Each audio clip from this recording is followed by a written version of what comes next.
그대로 뒀다가 수도권 참패한다. 밤새고 나면 또 하나 나오고. 본인은 국민의힘에 부담을 주고 있으니까 아닙니까? 국민들이 확실히 아셨다. 도태우 변호사 공천 취소가 됐지요.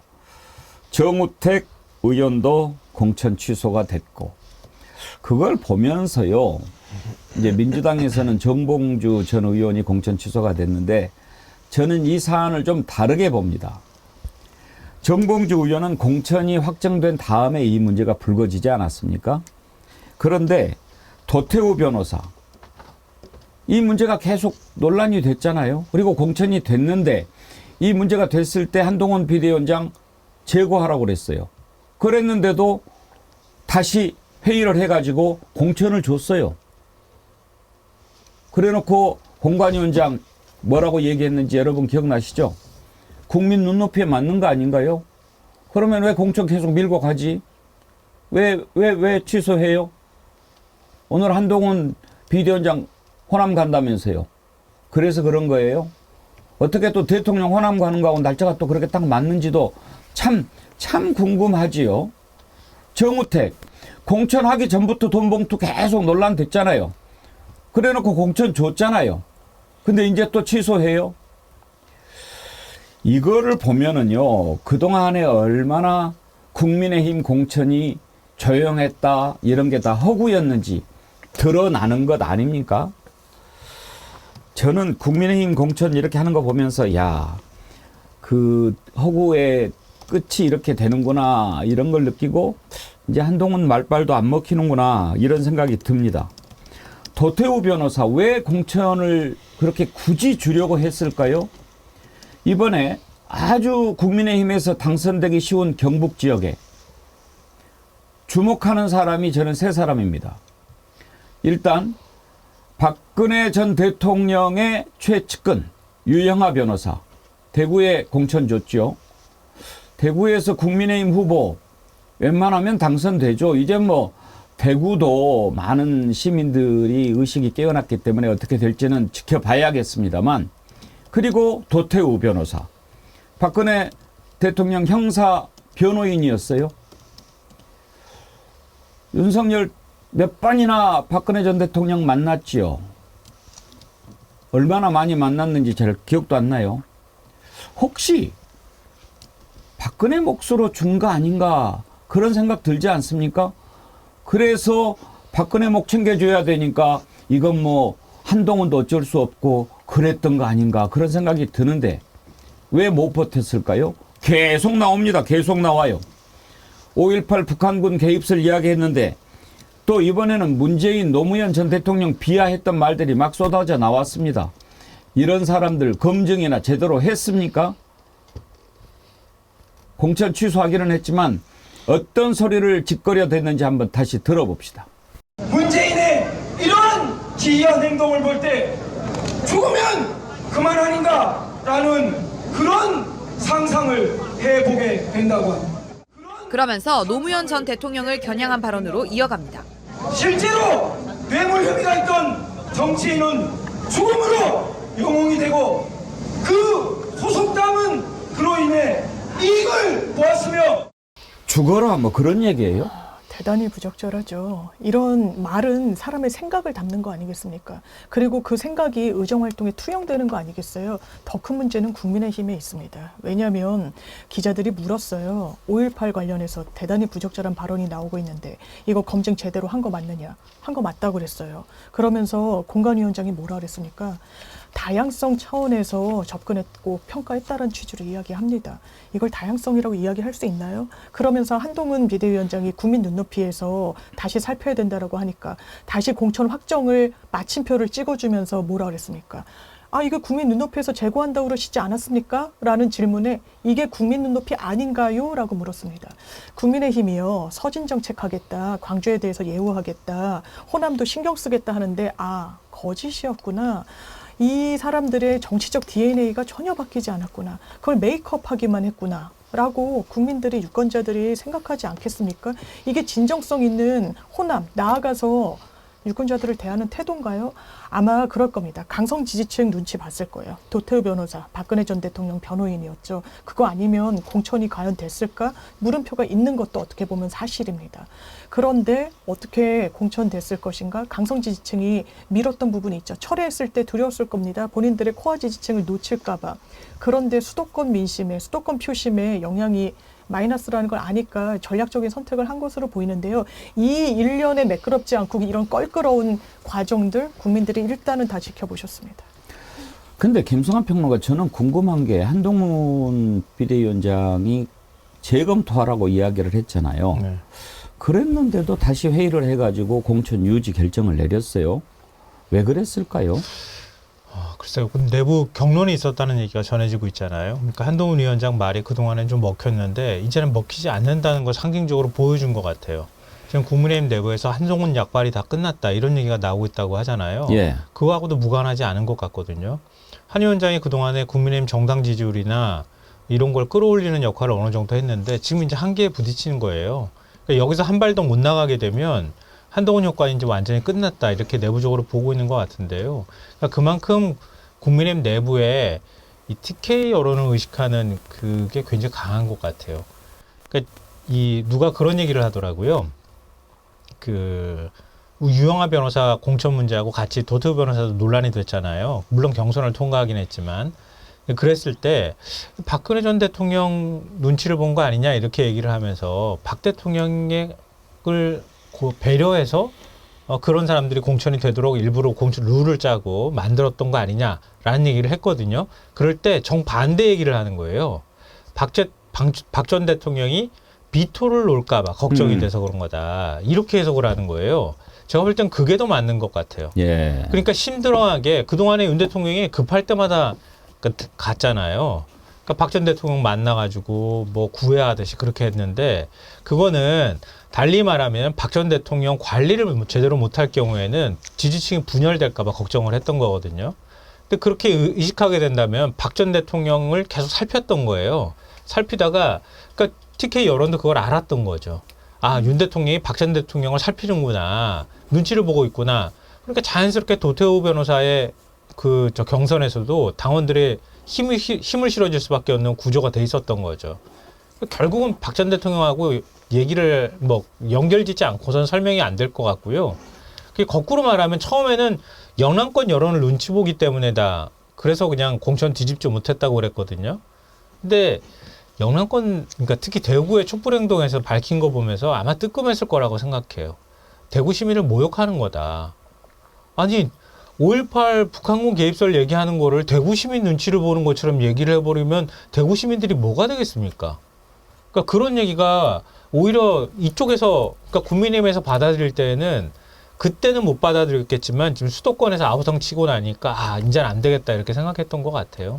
보수에서 많은 그런 뭐 역사에 대한 논쟁이 강하게 있었고 제가 사실은 자유한국당으로 상징되던 그 보수에 대해서 이건 보수가 아니다 라고 하면서 저는 그걸 바꾸기 위해서 사실은 보수정당에 들어갔었고 그때 이제 정권교체 국면에서는 보수가 바뀌는구나 이제 좀 정상화되는구나 라고 하면서 국민들께서 아마 정권교체의 기회까지 겨우 주셨을 겁니다. 그 작은 신뢰의 미라를 가지고 아마 국민들께서 표를 주신 건데 지금 윤석열 정부가 들어와서 이건 뭐 보수도 아니고요. 수구나 구태나 뭐 역사 왜곡 내지는 이제 조작 세력으로 지금 이제 전락을 해버리는 꼴 아니냐라는 생각이 들어서 저는 보수가 아니고 지금 이 세력은 국민들 앞에 이제는 정치적 심판을 넘어서 전 역사적 심판까지 이번에 함께 있어야 된다라고 하는 제 주장을 뒷받침하는 너무나도 타당한 그 증거가 아마 이 도태우 후보 공천권 아니냐.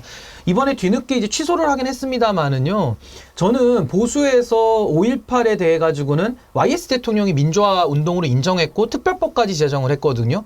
근데 어디 지금 들어온 사람들이 당권을 잡고 과거로 그것도 뭐 민정당이나 민자당 시절로 지금 다시 되돌아가겠다라고 하는 이런 어이없는 행태들은 전 국민들이 결코 용납하지 않을 것이다. 이제 탄핵 이후에 겨우 국민들께서 살려줬던 그 정치 세력에 대한 그냥 고마움을 잊어버린 것이고 전 이제는 국민들께서 더 이상 속지 않으실 그런 저는 이번에 이 도태우 공천을 통해서 국민들이 확실히 아셨다라고 저는 생각이 듭니다. 정우택 의원은 또 어떻습니까? 돈을 돌려줬다 뭐 그런 얘기를 했는데 안 돌려받았거든 그렇게 얘기를 했지요. 정우택 보좌관은 아예 노골적으로 후원금 좀 내주라 그렇게 했던 사실도 다 지금 드러납니다. 그 음성을 한번 들어볼까요? 내가 그냥 염치불구하고 부탁 좀 할게. 네네네네네. 우리 의원님 그 후원금 좀 내줘라. 아 그럴게요. 예예예. 저기 내가 저기 후원 계좌를 내가 사진 찍어서 보낼 테니까. 네네네네. 100만 원 단위로 해서 네 형편대로. 본인이 이 입지한 그 식당 카페와 관련해서 무슨 상수원 이슈가 있어서 정치인한테 민원을 제기해야 되는 그런 상황이었다는 거잖아요. 그런데 후원금 좀 내봐봐라고 뭐 친소관계가 어떻게 되는지 모르지만 반말조로 이야기를 합니다. 실제로 어떻게 했습니까? CCTV에 돈 봉투를 줬어요. 저는 국민의힘이 정말 이런 해명하면 안 된다고 생각하는데 막 만류하지 않았냐는 거예요. 억지로 받았다는 거예요. 그러면서 처음엔 나중에는 돌려줬다라고 이야기를 합니다. 그리고 처음에는 그 카페 사장도 돌려줬다라고 이야기를 해요. 그런데 나중에 변호인을 통해서 입장을 냅니다. 왜냐하면 본인도 수사를 받게 됐거든요. 그럴 때 내 생각과는 다르게 너무 이 일이 일파만파 커지니까 그냥 진실을 이야기하기로 했다는 거예요. 저도 의뢰인들한테요. 의뢰인들이 막 이러저러한 약간 과장되고 이런 얘기 특히 형사 과정에서 하고 싶어 합니다. 자기 억울하다고 하면서요. 전 그렇게 얘기해요. 거짓말 할 수 있으면 하라고 그럽니다. 이게 너무 여러 교차 검증이 있는 작업이기 때문에 거짓을 이야기하면 이야기에 살이 벗고 대단히 복잡해집니다. 이게 믿기가 어려워지죠. 그러니까 이 카페 사장이 결단을 내린 거예요. 저 사실 돈 봉투 돌려받은 사실 없습니다라고 이야기를 합니다. 이 말의 신빙성이 왜 높으냐면요. 본인의 처벌을 감내하고 이야기하는 거예요.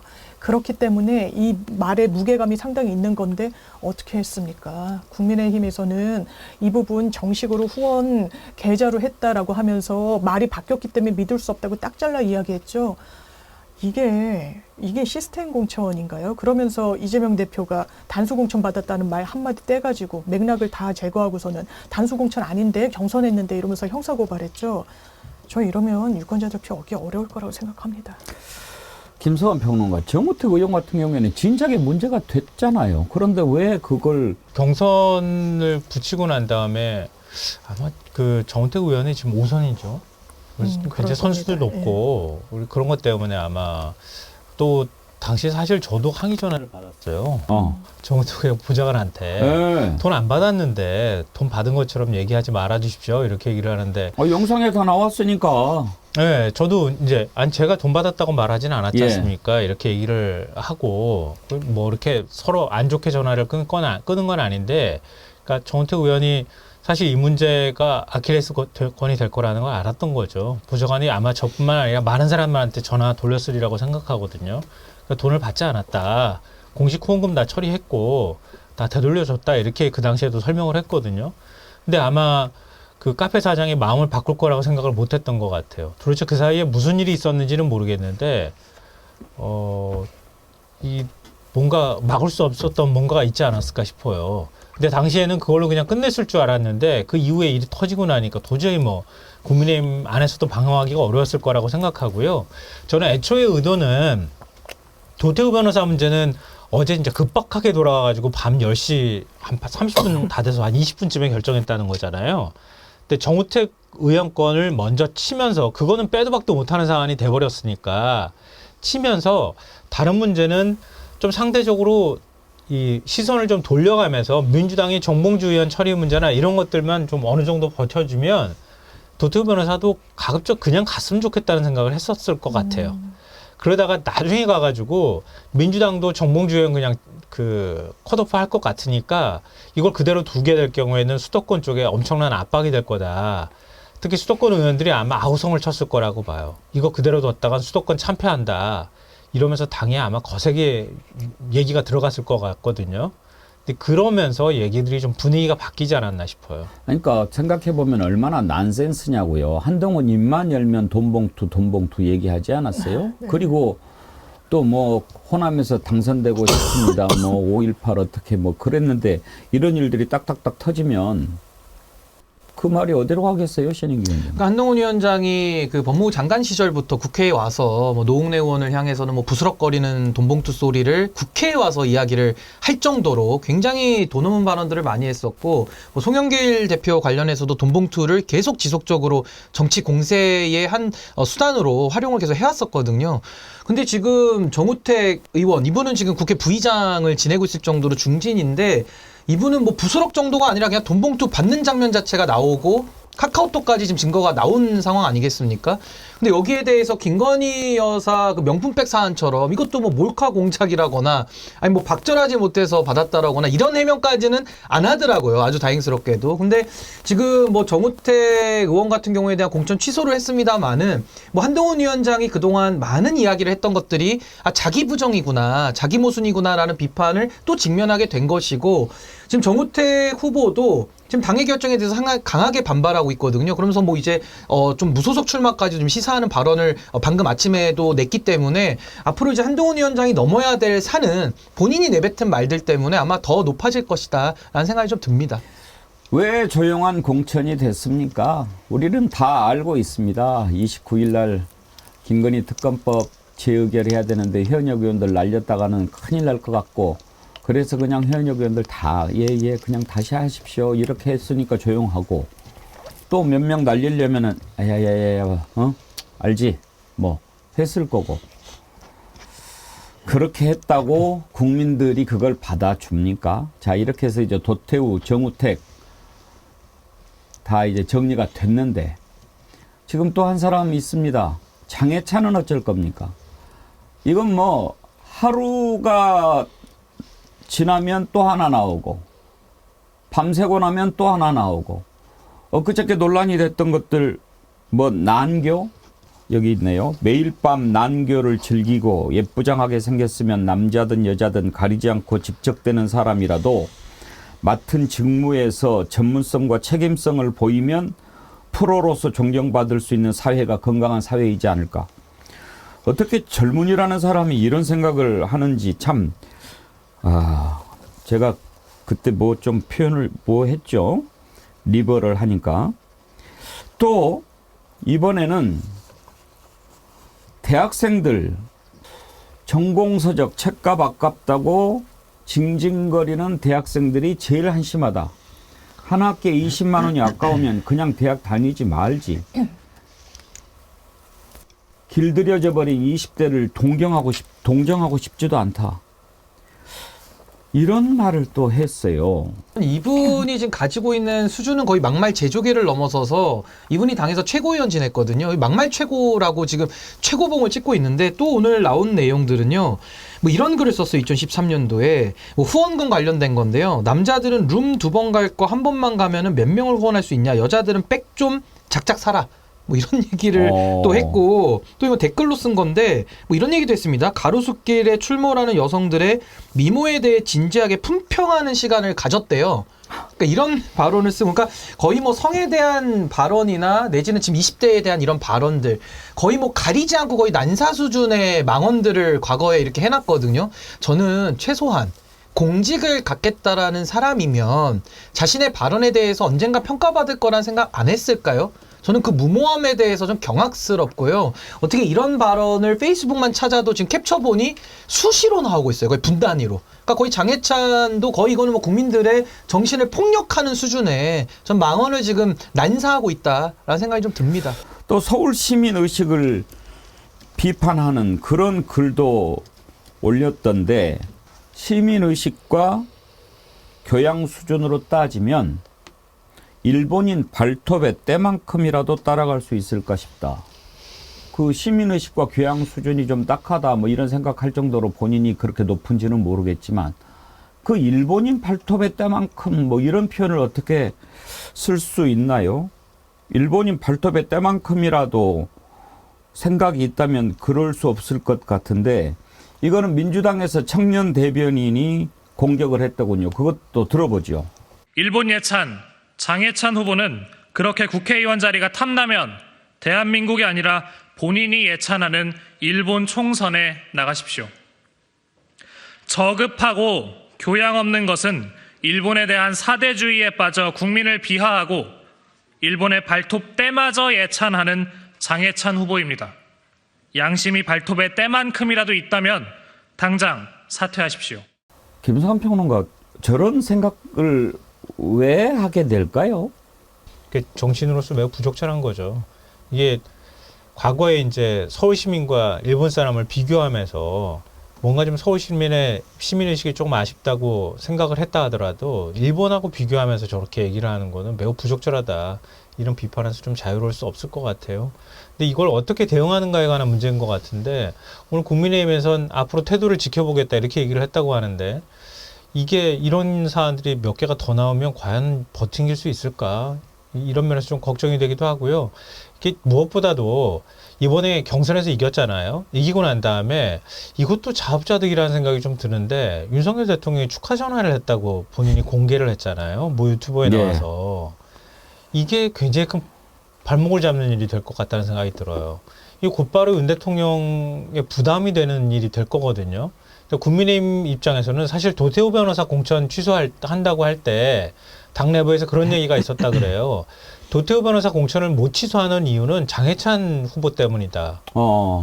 왜냐하면 도태우 변호사를 그렇게 한동훈 위원장이 일단 재검토해달라고 했는데 안 했다고 하는 거는 거기에는 도태우 변호사를 치면 장해찬 후보도 쳐야 되기 때문에 장해찬 후보를 막기 위해서라도 도태우 변호사를 못 칠 것이다.